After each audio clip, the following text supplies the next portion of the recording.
साथियों कई दोस्त मुखा यूट्यूब पे पूछा कई त सर अबाउट के बारे में ता छा जो लिखबो ही है त इयो सिंधी में ता के कंदो त मां ता सभी दोस्तन के या रिक्वेस्ट कंदो हला त जेको असा पढ़ियो सी न कोई देख के नाला लिखण सिखासी ये जादो जबर अचे किया पढ़बो ज़ेर अचे किया पढ़बो या मिसालो इनके बाद में जेकर ज़ेर जबर न अचे त किया पढ़बो सब कुछ सिखासी हिन शे जो मां ता सभी की खिदमत में रिक्वेस्ट कयांदो त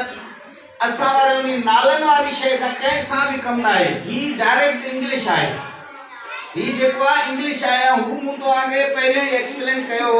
त जेको सा सिखासी सिर्फ होया नाला यानी कहीं भी मानव जो नालो सही लिखण के लिए वो सिखासी ए बे नंबर पे वो मैसेज करण मिसाल है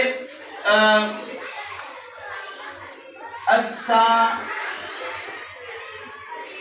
अजो शहर में आयू मन हिन बारे में तो मन हिन के सा इने जी या इन के ट्रांसलेट इन की नथी ट्रांसलेशन नाए इन जी सा वटे सिर्फ असा वो इन के इने ही ज़ेर जबर सा मिलाए करे लिखदा मिसाल असा अलिफ के जबर दिनी से असा थियो ठीक है अलिफ के जबर सीने जे करे एस दिनी से अलिफ करे ए दिनी से इन करे एन दिनी से थियो असा अजु ये की भाई करे जे इंडिया अजु जे करे पेश हुई ते विदो तो कोई ते यू दिजो अजु शहर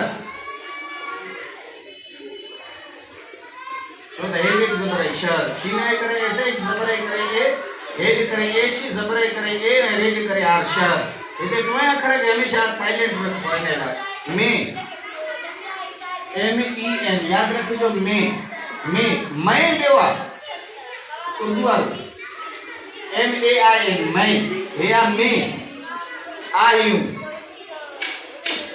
ए एच आ हे यू भी लिख सकोदा आई जे करे ना ये नथा लिखो तो कोई भी लिख सकोदा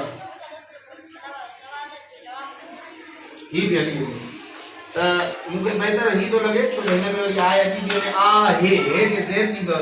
पर जे ना आ इन के साइलेंट रखी है यू कयो दा त कोई बेहतर लगे भाई ता जे सामू जेको तो लिख सको त ही मां पाजे भाव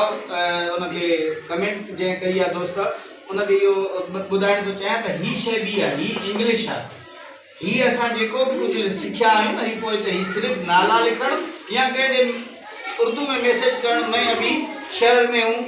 आपके यहाँ आ रहा हूँ उर्दू में लिखो सिंधी में लिखो मां शहर में आया मां ताजे तरफ अचां तो या कुछ भी तो ये सब कुछ